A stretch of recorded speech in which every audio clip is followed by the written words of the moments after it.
Bayangkan seorang anak kecil yang tampak berbeda dari kebanyakan teman sebayanya. Ia baru bisa berbicara dengan lancar setelah usia 4 tahun, membuat orang tuanya khawatir bahwa ia mungkin memiliki hambatan dalam tumbuh kembangnya. Gurunya di sekolah dasar bahkan pernah menganggapnya bodoh dan tidak akan pernah mencapai sesuatu yang berarti dalam hidup. Namun di balik kesan itu, tersembunyi rasa ingin tahu yang luar biasa besar. Anak ini sering termenung lama hanya untuk memikirkan hal-hal sederhana yang bagi orang lain tampak biasa. Suatu hari, ayahnya memperlihatkan kompas kecil, dan anak itu terpesona melihat jarum kompas yang selalu menunjuk ke arah utara, seolah ada kekuatan misterius yang tak terlihat.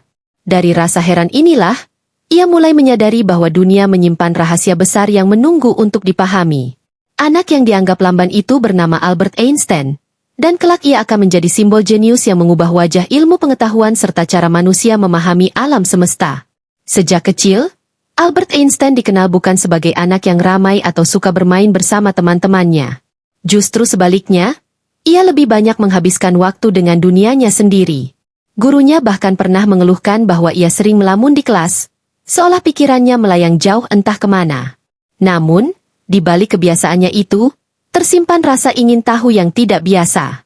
Salah satu momen paling penting dalam hidupnya terjadi saat ayahnya memberinya sebuah kompas kecil. Jarum kompas itu selalu bergerak dan menunjuk ke arah utara, meski tidak ada yang tampak menggerakkannya. Bagi kebanyakan anak, itu mungkin hanya mainan aneh, tetapi bagi Albert kecil, itu seperti rahasia besar alam yang menantang untuk dipecahkan. Ia mulai menyadari bahwa ada kekuatan tak terlihat yang mengatur dunia, sesuatu yang lebih besar dari yang bisa dijangkau mata. Perasaan penasaran inilah yang menjadi pertanda awal perjalanan panjangnya sebagai seorang pemikir besar yang kelak mengungkap misteri ruang, waktu, dan energi. Albert Einstein lahir pada 14 Maret 1879 di kota kecil Ulm, Jerman, dalam sebuah keluarga Yahudi sederhana. Ayahnya, Hermann Einstein, bekerja di bidang teknik dan bisnis listrik, sementara ibunya, Pauline, adalah seorang ibu rumah tangga yang juga gemar bermain piano. Dari luar, keluarganya tampak biasa saja, tetapi masa kecil Albert penuh tantangan. Ia tumbuh sebagai anak yang berbeda, berbicara terlambat, kerap dianggap aneh, dan sering membuat keluarganya cemas. Saat sekolah, gurunya bahkan menyebutnya lamban dan tidak disiplin, karena ia tidak suka mengikuti metode belajar yang kaku. Namun, di balik semua itu, Albert memiliki daya pikir yang unik. Ia tidak sekadar menghafal pelajaran, tetapi selalu ingin memahami mengapa sesuatu bisa terjadi. Ia lebih suka mengutak-atik alat mekanik, membaca buku sains, atau sekadar merenung panjang memikirkan hal-hal abstrak. Walau dianggap sulit diatur, benih kecerdasan luar biasa itu perlahan tumbuh, menunggu saatnya untuk membuat dunia terkejut. Saat memasuki masa remaja, kehidupan Albert Einstein mengalami banyak perubahan. Keluarganya pindah ke Swiss karena bisnis ayahnya di bidang listrik tidak berjalan lancar, dan di negara baru itu Albert menemukan lingkungan belajar yang lebih terbuka. Ia masuk ke sekolah di Aarau, lalu melanjutkan ke Politeknik Zurich. Di sini, sifat keras kepalanya semakin menonjol. Ia tidak suka aturan sekolah yang kaku, tidak betah dengan hafalan, dan sering menentang metode pengajaran gurunya. Namun, justru dari sikap itu lahir kebebasan berpikir yang kelak membuatnya berbeda dari ilmuwan lain. Einstein remaja lebih suka mengerjakan eksperimen pikiran daripada sekadar mengikuti instruksi. Ia sering membayangkan hal-hal mustahil, seperti bagaimana rasanya jika seseorang bisa menunggangi sinar cahaya, atau apa yang akan terjadi pada waktu dan ruang jika manusia bergerak sangat cepat. Imajinasi itu dianggap aneh bagi sebagian orang, tetapi bagi Einstein, itu adalah cara memahami dunia. Dari sinilah, benih teori relativitas mulai tumbuh jauh sebelum ia dikenal sebagai jenius. Meski kecerdasannya menonjol, perjalanan Albert Einstein setelah lulus tidak semulus yang dibayangkan banyak orang.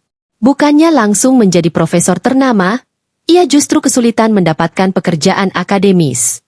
Banyak dosen dan profesor yang meragukan gaya berpikirnya yang dianggap tidak sesuai aturan. Akhirnya, setelah berbulan-bulan mencari pekerjaan, Einstein diterima di kantor paten Swiss di Bern sebagai pegawai teknis tingkat rendah.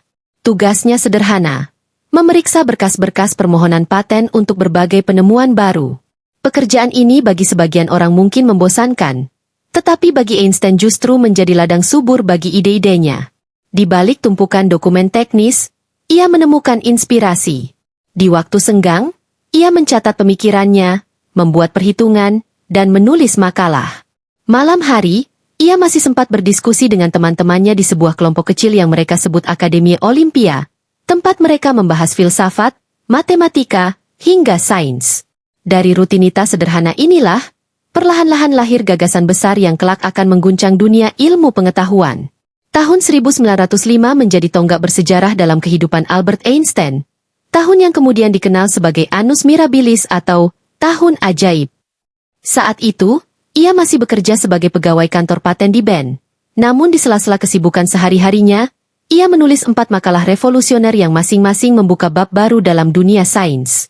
Makalah pertama menjelaskan fenomena efek fotolistrik, yang menunjukkan bahwa cahaya bisa berperilaku seperti partikel. Penemuan ini kelak memberinya hadiah Nobel Fisika. Makalah kedua membahas gerak Brown, yang menguatkan bukti bahwa atom benar-benar ada, sesuatu yang masih diperdebatkan saat itu. Makalah ketiga menghadirkan teori relativitas khusus, menjelaskan bahwa hukum fisika berlaku sama di semua kerangka acuan, dan kecepatan cahaya bersifat konstan. Dan yang keempat, yang paling legendaris, adalah persamaan sederhana namun dahsyat, E sama dengan C kuadrat, yang menyatakan bahwa energi dan massa sesungguhnya adalah dua hal yang setara. Dari balik meja seorang pegawai sederhana, dunia dikejutkan oleh lahirnya pemikiran yang mengubah wajah fisika selamanya. Setelah mencetak sejarah dengan 4 makalah pada tahun 1905, Einstein tidak berhenti di situ. Ia terus mengejar pemahaman yang lebih dalam tentang alam semesta. Puncaknya terjadi pada tahun 1915 ketika ia memperkenalkan teori relativitas umum, sebuah karya yang lebih kompleks dan revolusioner daripada relativitas khusus. Teori ini menjelaskan bahwa gravitasi bukanlah gaya misterius yang bekerja dari jauh, seperti yang diyakini Newton, melainkan akibat dari kelengkungan ruang dan waktu itu sendiri. Untuk menggambarkan idenya, Einstein menggunakan analogi sederhana. Bayangkan sebuah bola berat diletakkan di atas kain elastis, maka kain itu akan melengkung dan benda kecil lain di sekitarnya akan bergerak mengikuti lengkungan tersebut. Begitulah cara bumi dan planet-planet lain bergerak mengelilingi matahari. Teori ini akhirnya diuji pada gerhana matahari tahun 1919 oleh Sir Arthur Eddington, yang membuktikan bahwa cahaya bintang memang melengkung ketika melewati medan gravitasi matahari. Temuan ini membuat Einstein menjadi selebriti dunia sains. Wajahnya terpampang di surat kabar internasional, dan namanya pun abadi dalam sejarah sebagai salah satu ilmuwan terbesar sepanjang masa. Di balik kejeniusannya, kehidupan pribadi Albert Einstein tidak selalu mulus. Pernikahan pertamanya dengan Mileva Maric, teman sekelasnya di Politeknik Zurich, penuh konflik dan akhirnya berakhir dengan perceraian. Dari pernikahan itu ia memiliki anak-anak, namun hubungannya dengan keluarga seringkali rumit. Meski demikian, sisi lain dari dirinya justru semakin menonjol, kepedulian yang besar terhadap kemanusiaan. Ia menentang kekerasan, menolak perang, dan mendukung perdamaian dunia. Saat Nazi bangkit di Jerman, Einstein yang berketurunan Yahudi harus meninggalkan tanah kelahirannya. Ia hijrah ke Amerika Serikat dan menjadi profesor di Institute for Advanced Study, Princeton. Di sana ia bukan hanya melanjutkan penelitiannya, tetapi juga aktif menyuarakan pandangan sosial dan politiknya. Ia mendukung gerakan hak sipil, menentang diskriminasi rasial, serta mengingatkan bahaya senjata nuklir. Meski kehidupannya sering penuh kontradiksi, seorang ilmuwan besar dengan kesederhanaan sehari-hari, Einstein tetap dihormati bukan hanya karena kepintarannya, tetapi juga keberanian moralnya dalam menyuarakan kebenaran. Warisan terbesar Albert Einstein tidak hanya terletak pada teori-teori fisika yang ia tinggalkan, tetapi juga pada nilai kemanusiaan yang ia junjung. Persamaan E sama dengan C kuadrat menjadi dasar bagi banyak perkembangan teknologi modern, mulai dari energi nuklir hingga pemahaman lebih dalam tentang kosmos. Namun, Einstein selalu menekankan bahwa pengetahuan harus digunakan untuk kebaikan, bukan untuk menghancurkan. Ironisnya, idenya tentang hubungan antara energi dan massa turut membuka jalan bagi lahirnya bom atom. Ketika menyadari hal itu, Einstein merasa bersalah dan semakin keras menyuarakan penolakannya terhadap senjata nuklir. Ia menandatangani petisi bersama ilmuwan lain untuk memperingatkan pemerintah tentang bahayanya, sekaligus menyerukan perdamaian internasional.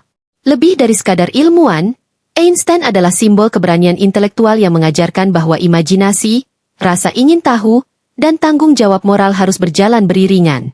Hingga kini, ia dikenang bukan hanya sebagai penemu teori relativitas, tetapi juga sebagai suara nurani yang menegaskan pentingnya ilmu untuk kemanusiaan.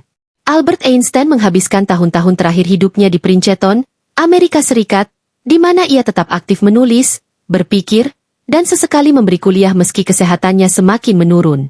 Ia menolak tawaran untuk menjadi presiden Israel, menunjukkan bahwa ia lebih memilih jalur ilmu pengetahuan dan kemanusiaan daripada politik. Pada 18 April 1955, di usia 76 tahun, Einstein meninggal dunia akibat pecahnya pembuluh darah aorta. Kepergiannya meninggalkan duka mendalam bagi dunia, namun juga meninggalkan warisan luar biasa, bukan hanya teori relativitas atau persamaan E sama dengan C kuadrat, melainkan juga teladan tentang bagaimana imajinasi dan rasa ingin tahu mampu mengubah peradaban. Ia membuktikan bahwa seorang anak kecil yang dulu dianggap lamban bisa tumbuh menjadi simbol jenius dunia. Kisah hidupnya adalah pengingat bahwa ilmu tidak sekadar soal angka dan rumus, melainkan juga tentang keberanian bertanya, kebijaksanaan moral, dan tanggung jawab untuk menggunakan pengetahuan demi kebaikan umat manusia.